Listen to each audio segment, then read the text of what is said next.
Hey, good morning, Huntsville. Welcome into another edition, a Monday edition. As we get rolling here, we are live from our beautiful studio downtown here in Huntsville, Texas, right off the square off University Avenue, sponsored by Elliott's Jewelers, as always. I'm Rob Hipp, and today, how about this? Joined by Derrick Birdsall, the museum director, the director of the Sam Houston Memorial Museum. What's up, Derrick? Good to see you. Good to see you. Thank you. Glad you made it in. You had a busy weekend. You were doing some bike racing, man. I was doing some racing in Iola. Fun time. So it was a good opportunity for you to get up. Was that yesterday? That was Saturday. Saturday. So you had like the Sunday to recharge, right? And I needed it too. Yeah, I 55-mile gravel race put on by the folks down in Conroe. There's a great little bike shop called Race Ready Repair, and people tend to think about the bike world as being like a mountain bike or on a road bike, like Tour de France stuff. And there's really a whole new scene of gravel racing, gravel riding coming in, where people are doing lots of back roads, dirt road exploring, and doing the gravel scene. Get you back, off the pavement, get you out in the country. The course was gorgeous. It's a good day to be outside. The weather said it was going to rain, and of course it did not. But it's a great time to be outside. 55 miles. That's a lot of bike riding. I can't even imagine that. And we'll talk about Derrick here in a minute. We'll go over a little bio because folks are like, "What are y'all hopping on a bike race for?" Well, that's what we're talking about. We're talking about biking this morning here. But no, in all seriousness, we're going to talk about the great things happening at the Sam Houston Memorial Museum. But just kind of wanted to get to know Derrick a little bit. Had an opportunity to really get to connect with you at Rotary, which we're excited about. Rotarian, and you've been in Huntsville for a long time. As you just mentioned, riding bikes. I just can't imagine 55 miles. How long does it take to go? And this wasn't even on the road, right? No, this was probably 95% gravel. Yeah. Wow. So how long? 55 miles does that take on a bike? That took me like 3.5 hours. That's not bad, actually. It was about 30 minutes longer than I wanted, but that's all right. How many people showed up to this event? God, there were, the race had two categories. I did the small one at 55 miles. There was another 100-mile category. And I think between the two events, there were probably 300-400 people. So it's a good event. It was nice. Yeah. Great time to do a little exercise. You're making me get out of breath because I'm sitting here thinking, man, like I just finished moving back from Fargo. We've moved 5 times in 2 years, Derrick. And we still had a storage unit back in Georgetown from when the first time that I moved to Huntsville that we never cleared out. Right. So I cleared that thing out, and there's a treadmill in there. Okay. And it's been sitting in my garage now for 2 weeks. And that's where you hang your clothes on. That's right. Actually, it's funny you say that because there is a clothes hanging on it, man. That's how that works. And it's in the garage. So, well, Derrick, good to have you on this morning. Sir. Appreciate you very much, and wanted to dig in a little bit. You've been with the museum now. Came in 2021 as the director. Right. Been there for a few years. Before we talk about that, just give us a little bit of background about you. How did you get to Huntsville? Family things, any of that you want to go over with us this morning? All right. How much trauma do we? No, I'm just kidding. We have a surgeon outside, so don't worry. Graduated from Klein High School back in the day, so down in Spring, and my original plan as a high school kid was to go in the service. Didn't take the SAT, didn't take the ACT. My full plan was to go join the Army. And when I went to sign up, took all the tests, went and did all that, all that business. And when I went to sign on the dotted line, when I was 17, I had to have both my parents sign because you're underage. My dad was like, but my mom was like, I don't want my son to do that. And that quite didn't work out when I was a 17-year-old high school graduate. And my dad goes, well, you can live here, but you got to pay rent. Okay. So got a job at Burger King for a semester. And that taught me very quickly that I didn't want to work at Burger King forever. So took the SAT, got squared away, got into junior college, and eventually made my way up here. Well, all the way back right after you were born, 1988. Good memory, because I told you 84. That's great memory. Yeah, so started school here at Sam in 1988, lived in Whitehall. Cracks me up every time I either walk or ride by Whitehall that I started my my Bearcat career in that old dorm.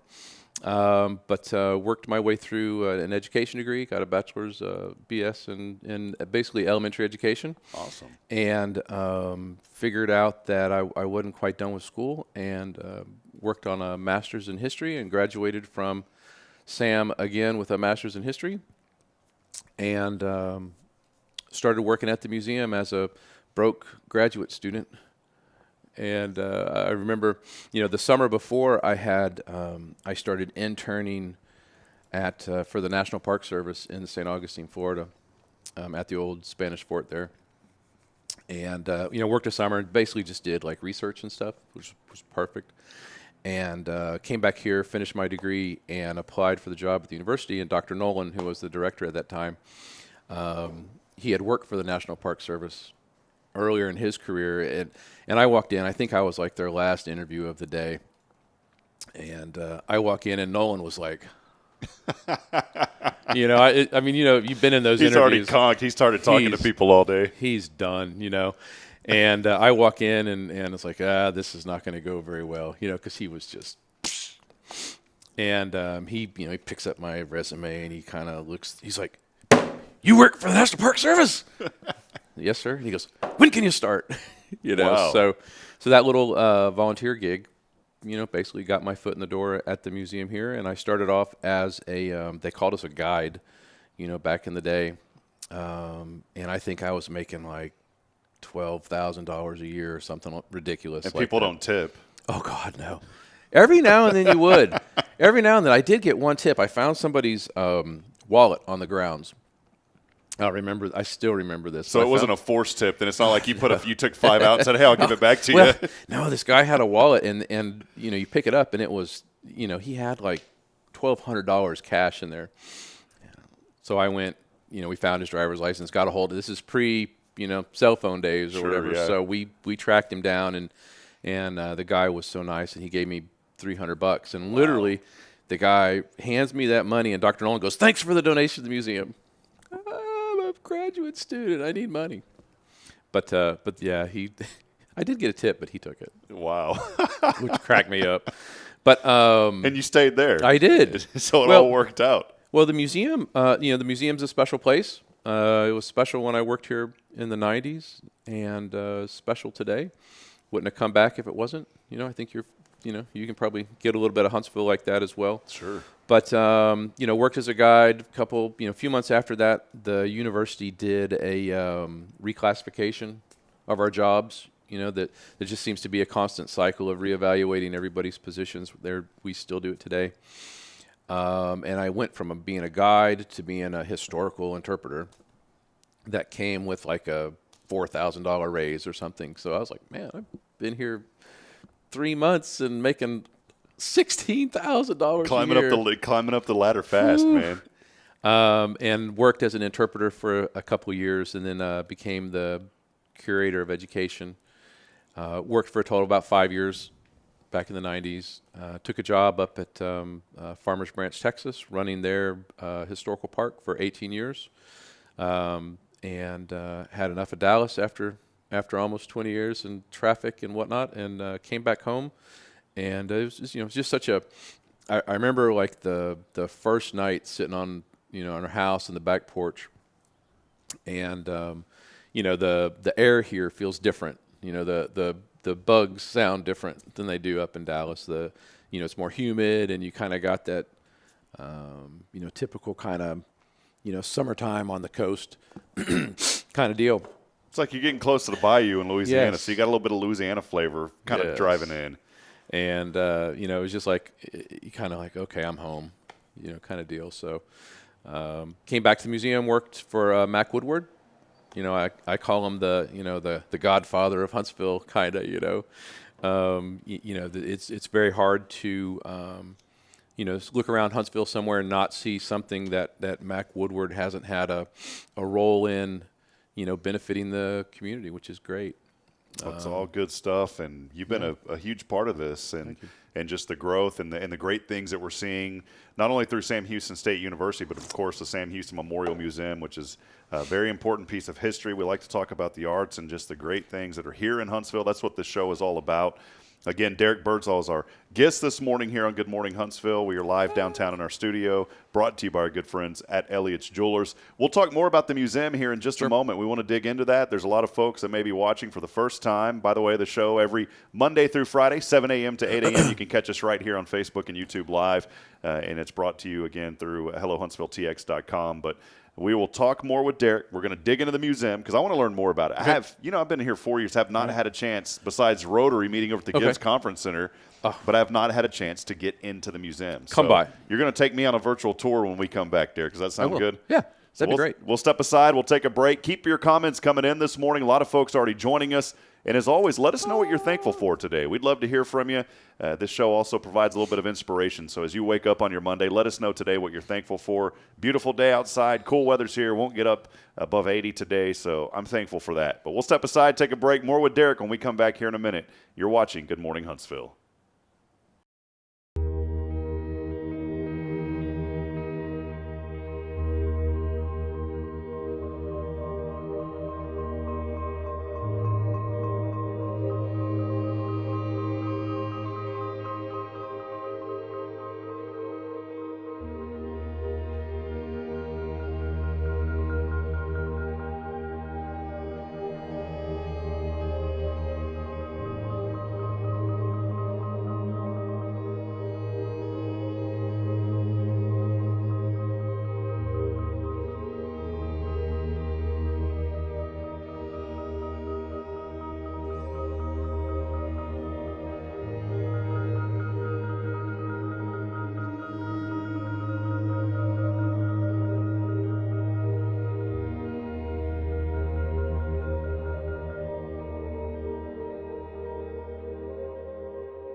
Welcome back. Thanks for joining us here on Good Morning Huntsville. I'm Rob Hipp alongside Derrick Birdsall, the director of the Sam Houston Memorial Museum, here with us, gracious enough to give us his time early on a Monday after a long weekend, bike riding 55 miles. He put on the pedals, and but here this morning, you made it in. You were joking around with me last week at Rotary, by the way. You said, I don't know if I'm going to be able to. You were joking completely, but you got here. It's a pretty rough one. It's for sure. I had a little incident where, gravity is not always your friend, and smacked the ground at the part of the race. So definitely feeling that this morning a little bit. Yeah, man. I was mowing yesterday. I got to give a shout out real quick because I talk about the good of this community. I have an electric lawnmower. Mm-hmm. All right, electric lawnmower. Bought it years ago. Kind of when they were just getting popular, and it works okay. But I learned real quick, like in Fargo, that electric stuff, you don't want that. You want gas-powered. Like, you don't want an electric snowblower. You need a gas-powered snowblower. So we're cruising back through the neighborhood yesterday after we got back from church, and Bridget spots a lawnmower sitting in a guy's driveway, and it says free. And I was like, okay, well, this thing's broken probably. And she goes, go back and look at that. Right. And she never does that. I'm usually the guy that goes back and gets things. So we go back, and it's sitting right there in the driveway. And the guy sees me getting it. He's like, oh, yeah, the wheel's just bent a little bit and the blade needs sharpened. Well, man, I took that thing home, and the blade, you can sharpen those easily. I've got a blade sharpener for it. There was just a little bit of it was dented a little bit, but it's a nice, like, Craftsman lawnmower. Yeah. And I fired that bad boy up. The filter was completely clogged, the air filter, so I shook all that out. Made sure it had oil, fired it up. That thing ran beautifully. And I just started mowing the lawn last night. Ran out of gas. 8:30, I go to Walmart, buy a gas can because I haven't needed one because I had an electric mower. And long story short is I mowed the lawn last night, finally finished up about 9:15, and I'm sore this morning for mowing the lawn. That's good. So it's good to be back and have grass to mow. Don't know why we were talking on that tangent, but anyways, Derrick Birdsall joining us here. Let's dig into the museum a little bit, Derrick. Sure. Wanted to get started. Sam Houston Memorial Museum and the Republic of Texas Presidential Library is part of Sam Houston State University. It's dedicated to preserving the memory of Sam Houston, who lived from 1793 to 1863, and his times in a 15-acre complex located on the side of the property and home of General Sam Houston. Visitors have a unique opportunity to learn about the remarkable life of Sam Houston and experience everyday life on the Houston farm. You can visit the museum, two homes Sam Houston family lived in, and other historic structures. All of that in the grounds and the KDE Don Walker Senior Education Center. There's an admission to visit the Memorial Museum. Well, the grounds are free to enjoy from dawn to dusk. We always see people out there. It's beautiful. Just right around the corner from here, not too far away. You can enjoy a picnic by the duck pond. We always see kids out there, too, as they come in, and Derrick will talk more about that. Wi-Fi, we live in the times now, you got Wi-Fi access out there. So, if you bring the family and you want to put some stuff on Instagram, TikTok, Facebook, you can do that. But throughout the year, the museum hosts a variety of events, such as a Sam Houston Day, historical demonstrations, exhibit openings. You can also rent facilities there that are available there at the Walker Education Center, birthday parties, and more. Museum is here to assist the Huntsville community. You can find out more online at samhoustonmemorialmuseum.com. Make sure you follow them on Facebook, Twitter, and their other social media resources. Yep. So I know I just kind of gave an introduction there. Thanks to Megan for sending that out. Yeah, thanks, Megan. But, man, that's a lot of things and opportunities at the museum. Right. Derrick, I guess kind of dig in first. Let's say that I'm a newcomer to Huntsville, or maybe I've lived here like I have for 4 or 5 years. I kind of will admit last year. So we'll just say I've lived here for 4 years. I've never been. Walk me through. What can I expect? How do things flow at the museum? All right. So what I will tell folks when they come visit the museum is, particularly if you're local and you haven't been yet, Rob, if you don't like how Huntsville is, blame Sam Houston. Because if Sam the man wasn't here, there wouldn't be a university. Prison probably wouldn't be here. I tell visitors all the time, the museum or the community would be like Madisonville. It'd have a Buc-ee's on the interstate and a square, and that's about it. But because Houston lived here in Huntsville, he was able to make use of his, stature or whatnot, and brought in Austin College. That was a college up where, up on the hill from us today, where currently Austin Hall is. Mm-hmm. Austin College, the college, the institution moved to Sherman, but that building stayed here, and that building eventually became Sam Houston State University. So without Sam's influence, that wouldn't have been here. Without, imagine what Huntsville would look like without the university, and for some people that'd be like, oh God, that'd be great. But, I think for most people that have jobs and a life here in Huntsville, that, the university certainly is important to the community. I'm glad that you mentioned that too, because, for me as an outsider looking in, I just wanted to interject just this thought, because my ADD will kick in pretty quick. But, from an outsider looking in, and when we first came here, I mean, I really think when you think of Huntsville, you think of Sam Houston State University and the impact and the imprint that it has. Of course, General Sam Houston, but you think of Sam Houston State University, a very integral part of our community, and it brings people here. It's why you're here. Yeah, it's why absolutely. I'm here. So, for sure. So, Houston, right around the corner from your studio, Houston would sit on the corner and whittle. Sam lived both on the property of the museum at the Woodland Home. When he became governor, they moved to Austin. He gets kicked out of the governor's office right as the Civil War kicks off. His family first moved down to Cedar Point, down on Galveston Bay. And when the Union invaded Galveston in 1862, then it's like that's a little too close for comfort, so they moved back up here and rented out the Steamboat House, which was originally across MLK from Oakwood Cemetery, where Sam's buried. So they lived there for the last 10 months or so of Houston's life. And, every day he would go, he would reportedly make the walk from his house to what's today the Walls Unit and visit the Union prisoners of war there. And there's some people for, it's baseball, the boys this summer are out. There's a recent author who makes the assertion, and I don't know, I can argue with him, that Houston got to see some of the first baseball games in Texas, where the Walls Unit is, between the Union prisoners of war who brought this new game to Texas and the prison guards playing baseball, right over there. Wow. Which is kind of cool. I mean, that's so awesome. And you think about the history and the culture of this community. And again, there's already pieces of information I didn't know. Who would have thought that the game of baseball could have been introduced here in Huntsville by General Sam Houston and where the Walls Unit is now? Just unbelievable history.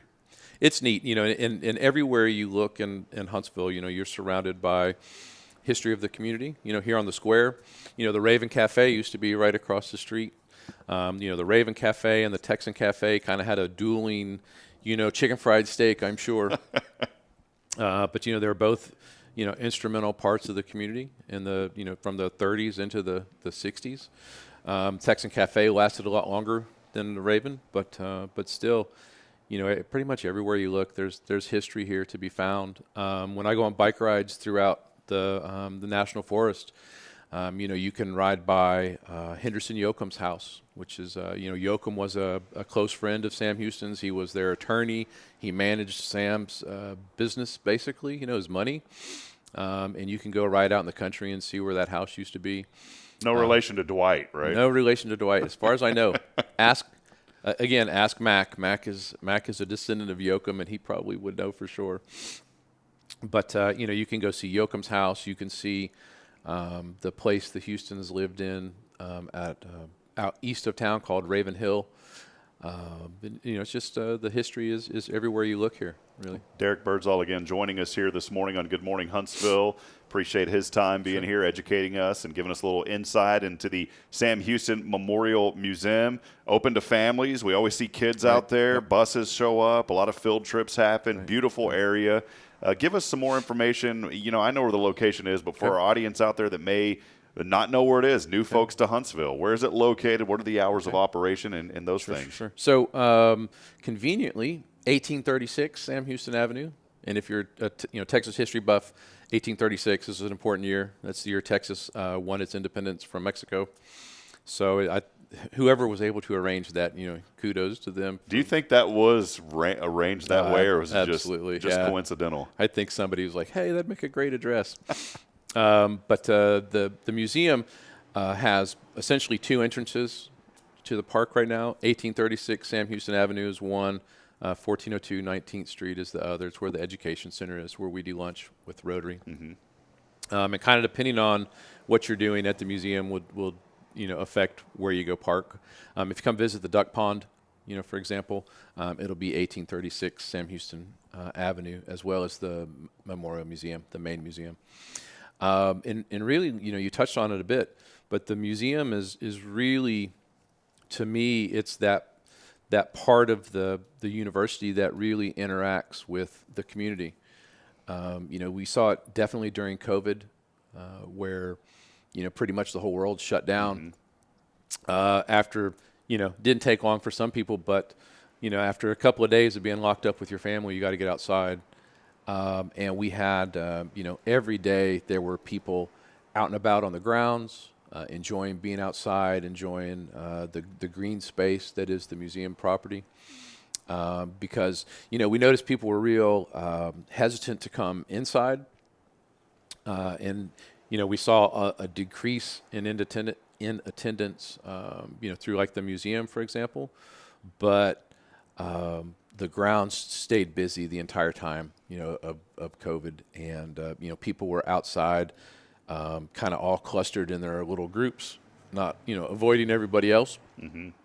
But really was a place for the community where they felt safe, where they could get outside and enjoy being out of the house. Well, it's a great place to bring the family, as Derrick's talking about. You can go out there. Admission to the actual museum, not much. You can go out and enjoy and spend a day. Right. What are some of the things, what is the cost of that, and what are some of the things that people can see once they go in the museum? Sure. So, admission to the grounds is free. The grounds technically is open, from sun up to sundown. And, you can wander around the grounds, picnic, study, take naps, set up your hammock between trees, pretty much all throughout the day. And there's no charge for that. Really, the only charge the only place that we start, requesting a fee is when you go inside the main museum, and that's $3 to $5 depending on your status. College kids get in free. I got to just flash your card, your identification card from the university. But you can come inside the main museum. We have the largest collection of Sam Houston related stuff. that you can find, and that ranges from artifacts of Houston's. We have hats, we have guns. Some kids always got it. Do you have guns? We got to see the guns. We have a great collection of stuff that was captured at the Battle of San Jacinto from Santa Ana. We have really, to me, the strength of our collection is our documents that we have. We have personal correspondence between Sam and his wife, Margaret, while he's a United States Senator and Margaret's here at home in Huntsville, and we can almost track every day what's going on in Houston's life, which is pretty cool. That's neat. As a history nerd, to be able to see, what are they doing, what's going good, what's going bad, is somebody sick, does somebody get married, did somebody die? Because, Sam is very... he's kind of the lovey-dovey one between the two of them as they're riding back and forth. And Margaret is very much like, it's cold, it's hot, somebody died, somebody got married. She's very like matter of fact. Very. But as a history nerd, to be able to go in and just see their daily life is really it's remarkable. Margaret in particular talks a lot about the weather. So it's neat to see that, as wacky as our weather gets today, their weather was just as wacky. She reports in a January letter that they had that she called it a hurricane, but it was a tornado. The way that she describes it, that's clearly a tornado. She basically said the storm just like hopped from hill to hill, and left just this huge trail, of destruction behind. Versus like what we would think a hurricane is, where it's just everything gets kind of wiped out. So it's good that we have this written record, because we know now that she would have not been a great meteorologist. Yeah, correct. For sure. Yep, absolutely. Just had a comment come in here, and you may have touched on this a little bit, Rebecca Schaefer. Hey, that's my sister joining us. Good morning, sis. She says, what are the days and hours the museum is open? She's going to be coming to Huntsville here to visit me. Okay. Probably an area that we want to go. The museum grounds are open 7 days a week. So you're welcome to visit outside, at any time pretty much, as long as the sun's up. The buildings, the staff is open for tours and whatnot Tuesday through Sunday.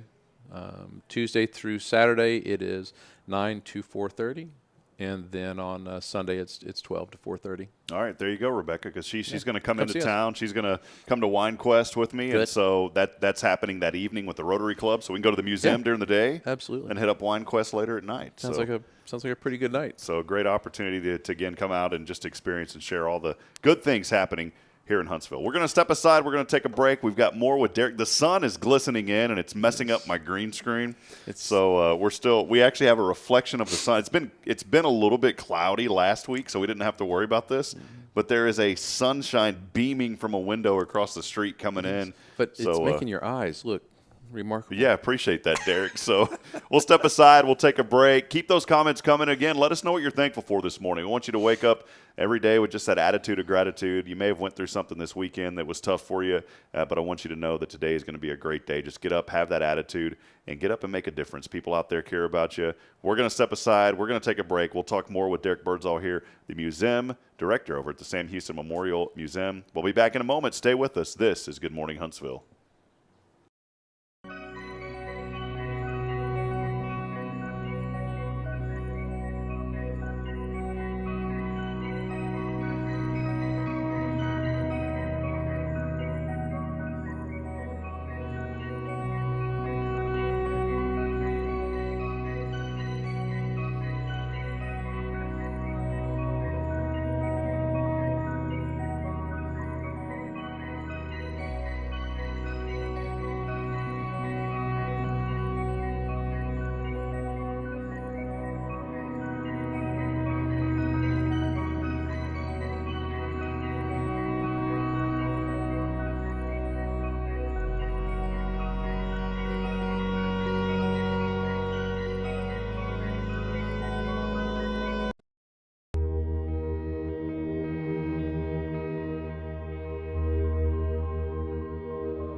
Welcome back to Good Morning Huntsville. Thanks for joining us. We're broadcasting live from downtown in our beautiful spot that is sponsored by Elliott's Jewelers. Want to welcome you in again today. And again, thanks for being a part of the show here. A lot of folks joining us throughout the social media feeds. We bring you this show every Monday through Friday as we highlight the good things happening here in our community.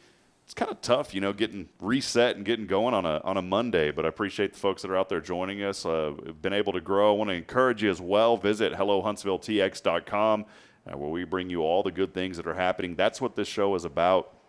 You're not going to find political things as far as opinions. We'll state factual information, but this isn't really a news website. It's more of an opportunity for you to stay engaged on what's happening, new businesses that are coming to town. And, again, I just keep saying it. I go back to it, all the good that's happening in Huntsville. Derrick Birdsall, you know all about the good. You've been here in this community for a long time, came here in the 80s and been plugged in. Yeah. But, it's funny you say that, a long time. When I first thought you, I said, man, Derrick's probably going on about 32 years old. Too kind. No.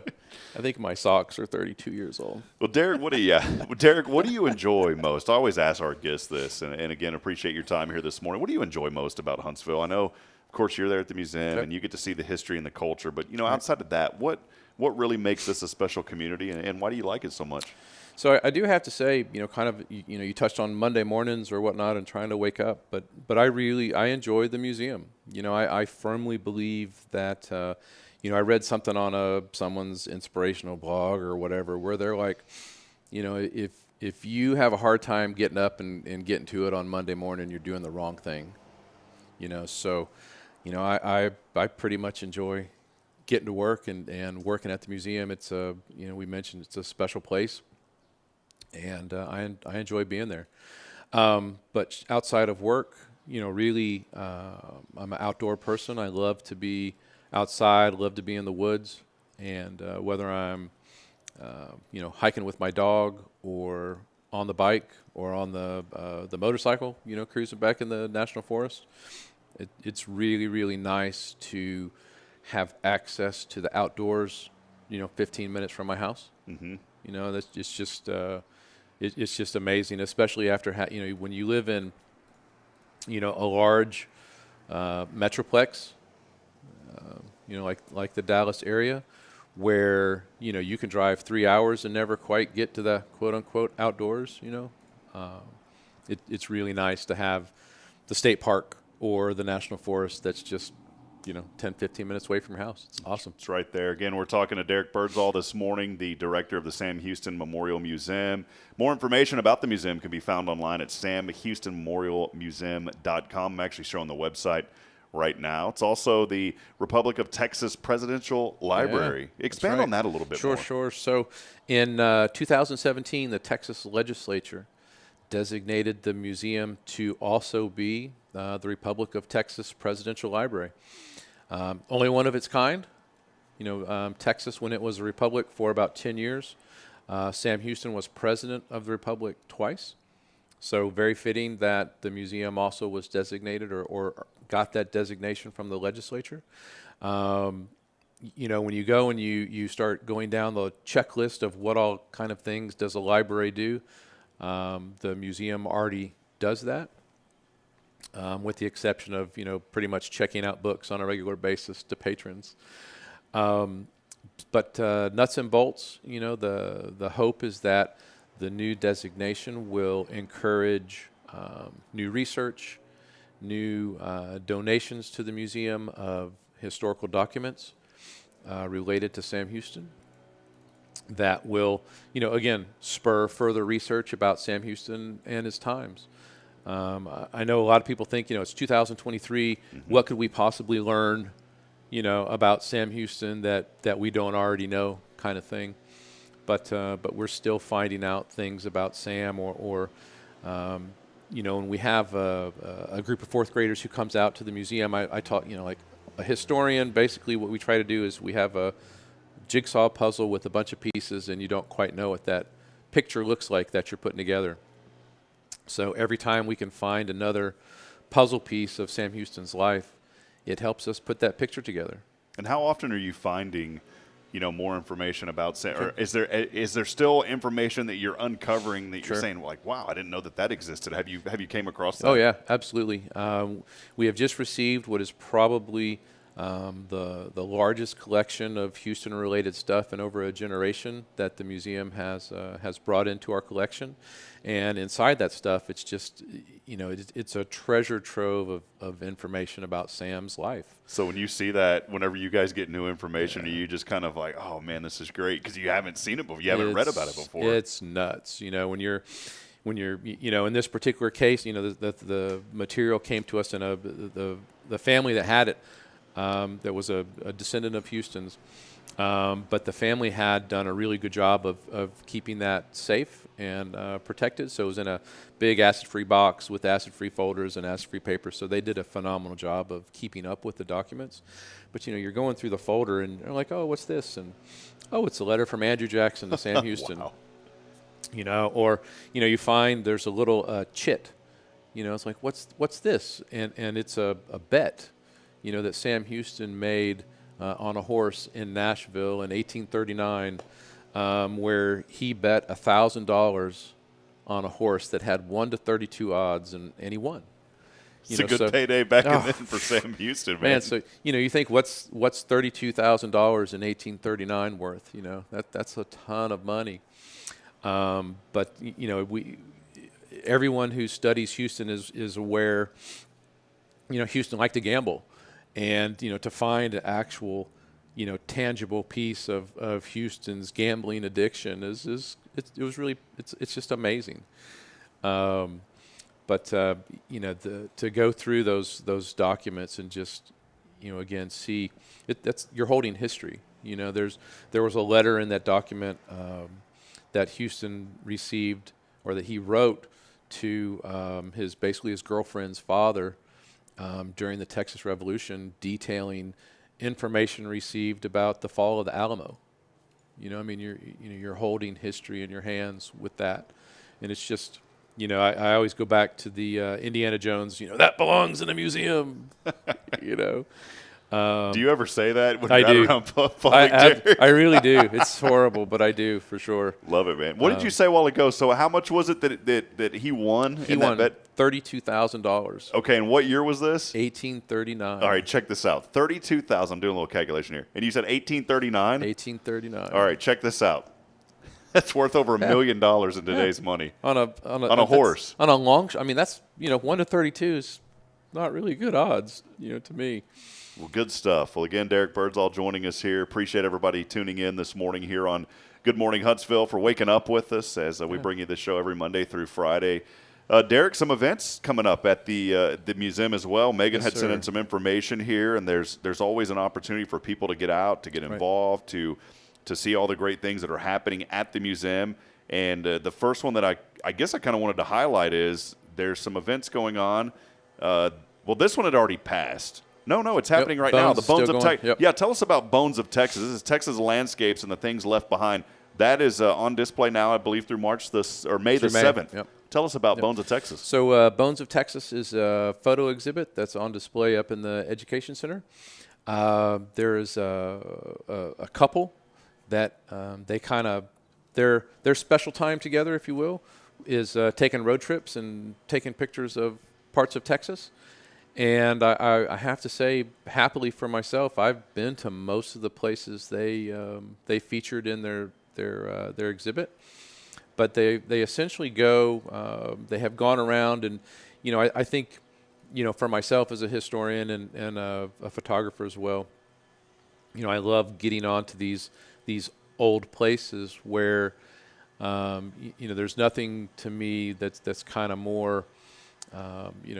It's touching to come up to. I saw you're scrolling through the page, but you have this old homestead that at one time that house was somebody's pride and joy. That was their hopes and their dreams and their whole life. In this little house or this homestead out today in the middle of nowhere. That's just kind of a ruins today, and that to me it's real. That's always real poignant. That someone's whole entire life was wrapped up in that little house or shack or whatever it was, and now you get to see what's left. Yeah, I think that's so important that you mentioned that too, because how many times is it that we're literally just driving down the road and we see an old home that's just falling apart? Yeah. There's one whenever I'm driving down 30, and I believe it is outside of Shiro on the right, and it's been there forever. Now there's vines and trees growing through it. But I think about that property and who lived there and the history of it, and you're right. That house was the pride and joy of somebody. That was their American dream. Yeah. When I've been on some of these old places that are featured in the exhibit where, there's a play set in the backyard. And if you listen, you can hear, the kids playing on the swing set, or you can, just imagine what daily life would have been like. Some of these are like Depression era homes, so in the 1930s or 1920s or 30s, and just to be able to think about what life was like for those folks is neat. And the exhibit that's up in the Education Center today does a great job of highlighting, what they call the bones of Texas, which is pretty cool. A couple other events that happen at the museum, and I believe this one is coming up, and in fact, on April the 20th, the Sundown at Sam's. Yep.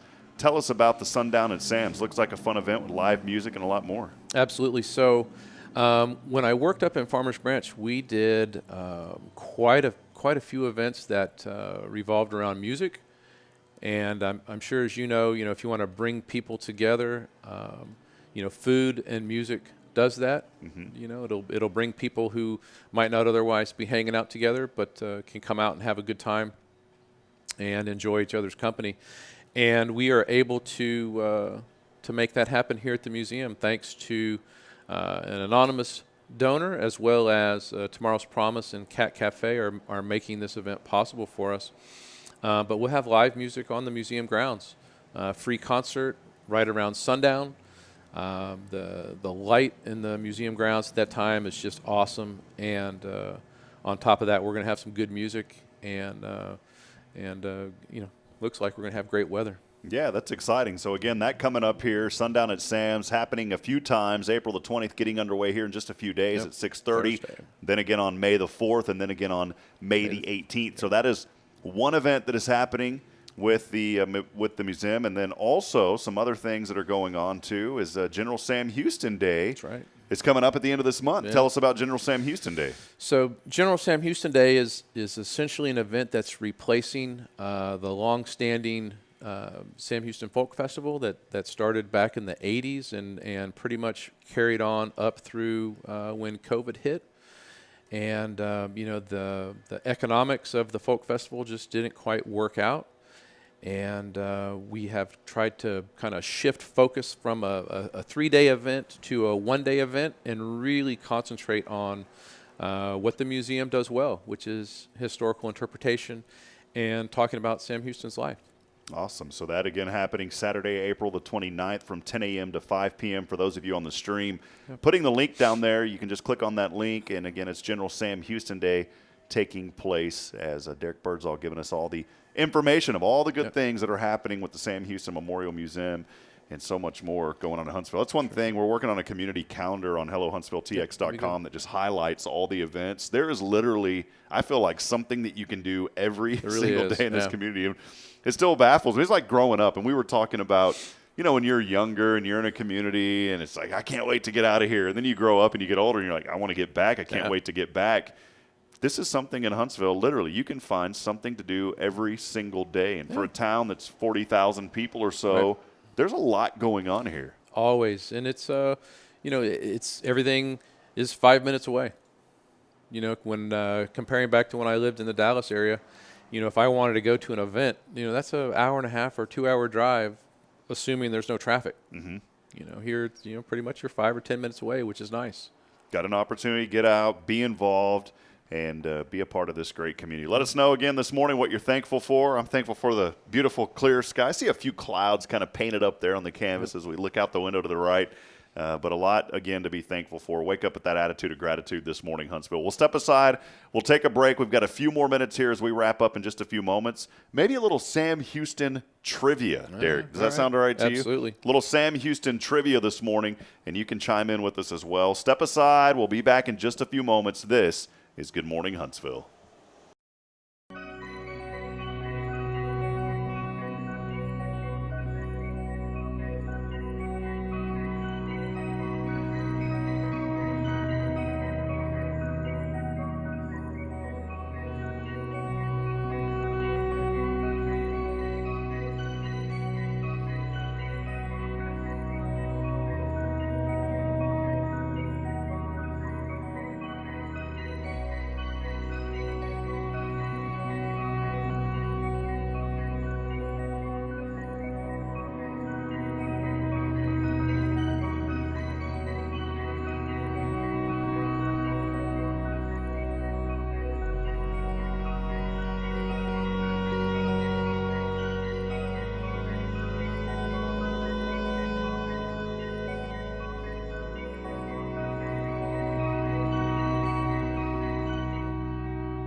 Good morning, Huntsville. Welcome back into Good Morning Huntsville, broadcasting live from the square, beautiful downtown. Our studio is brought to you by our good friends at Elliott's Jewelers. Also, big shout out to Paul Oley, who is right next door to us at the gallery. We couldn't be here without Paul, working in collaboration with him as well. If you need custom framing, photography, Paul is your man. Go by and see him. Tell him I sent you. Again, Paul Oley, right downtown at the corner of University here. You can go by and see him at the gallery. He is typically not here on Mondays, and you will catch him throughout the week, though. Does a great work and a lot of historical. He's a big history guy, too. Do you know Paul? I have met Paul several times, yeah. Yeah, he's a big history guy, and he's got a lot of great photography and just prints that he's taken over the years as well inside his studio. So go by and see him again. Let him know that I sent you. Hey, how about a little Sam Houston trivia this morning with Derrick Birdsall? And Derrick, we'll toss this one to the audience as well. All right. You know, there's things, too, and I want to tell you, there may be some questions that pop up, and if you don't know the answer, it's okay. Okay. As the director of the museum. Okay. So don't worry. All right. There's No there's IT questions that people ask me that I had no idea what they were. No but I'm pressure. sure you'll know most of these. Okay. All right. When and where was Houston born? Was it Ohio, New Jersey, Texas, or Virginia?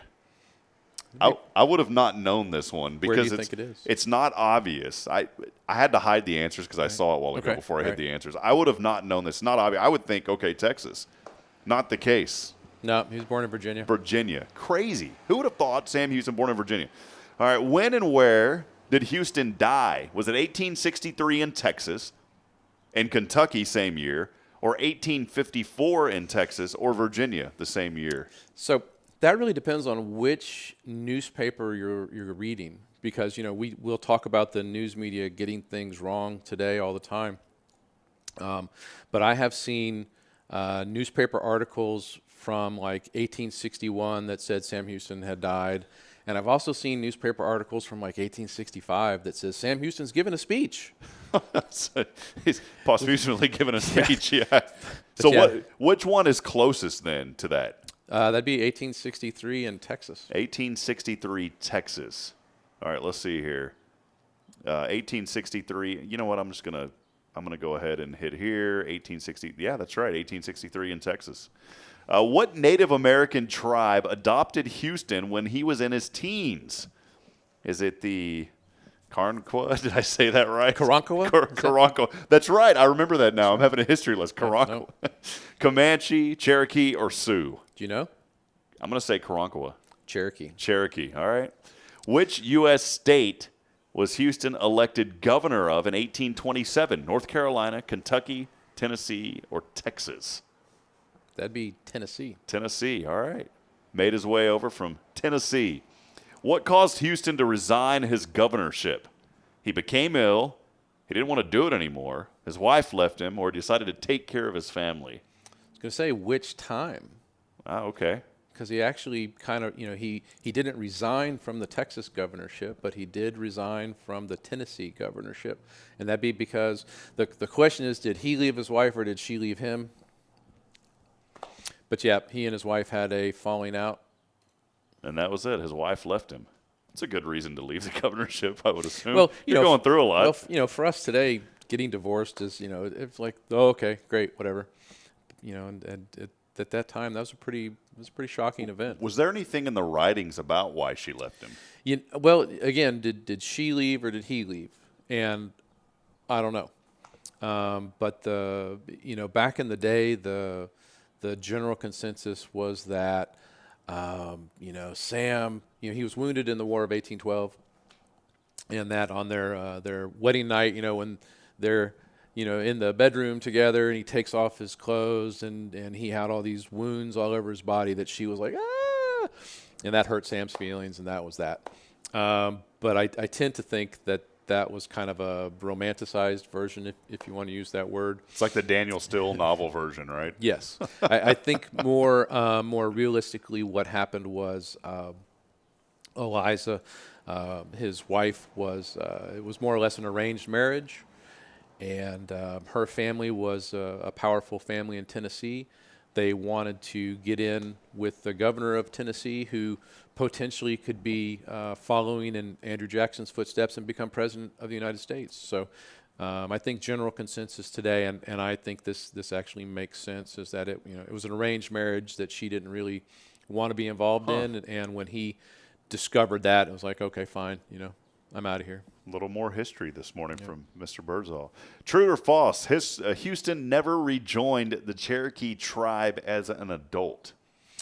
That would be he rejoined the Cherokee tribe, as an adult. After he left the governor's office, he went and lived with the Cherokee for another few years. What year did Houston move to Texas? 1832, 1836, 1743, and whoever wrote this is ridiculous. 1992. We can already process and eliminate that. That would be 32. 1832 is when Houston moved to Texas. True or false? Houston was the only one who caught Santa Anna. The only one who caught him. No, that'd be false. See, I thought it would be true. This is why I didn't know this. No, that'd be false. He was captured by a group of Texas soldiers who were out basically patrolling San Jacinto, picking up stragglers or whatnot from the Mexican army. And Santa Anna had changed clothes out of his general's uniform into like a private's uniform. And when the Texas soldiers captured him, they're bringing him back to camp, and a whole lot of the other Mexican prisoners were like, El Presidente, El Presidente. And I'm like, So, they presented Santa Anna to Houston, who was wounded at the battle and was basically recuperating underneath one of the trees down at San Jacinto. Never knew that. Yep. In 1836, Houston was elected the what president of the new Republic of Texas? Was it the first, second, third, or fifth? That'd be the first. First president in 1836 in the new Republic of Texas. How many teams or terms as president did Houston serve? How many terms? 0, 1, 2, or 4? 2. 2. Yeah. Man, this is Derrick right on the money with that. I thought I was going to throw him off, We'll do a few more here. When Texas was admitted to the Union, Houston was one of the first to represent Texas in the U.S. Supreme Court, U.S. Senate's, Olympics or debate. Somebody just throws 2 extra ones in there. Houston, he was one of the first 2 U.S. senators, Houston and Rusk. To represent Texas there. A couple more questions. What caused Houston to be removed from his governorship? And was it he refused to join the Confederacy, he refused to join the Union, he didn't like the president, or he wasn't good at the job? Depending on who you ask, that really could be any of those. But Houston refused to join the Confederacy. Refused to join the Confederacy. That's why he was removed from his governorship. 2 more for you. In what year did Houston get elected as governor of Texas? 1833, 36, 74, or 59? 59. 59. And I've got to say, that was the second time he ran for governor. The first time he ran for governor in 57, he lost.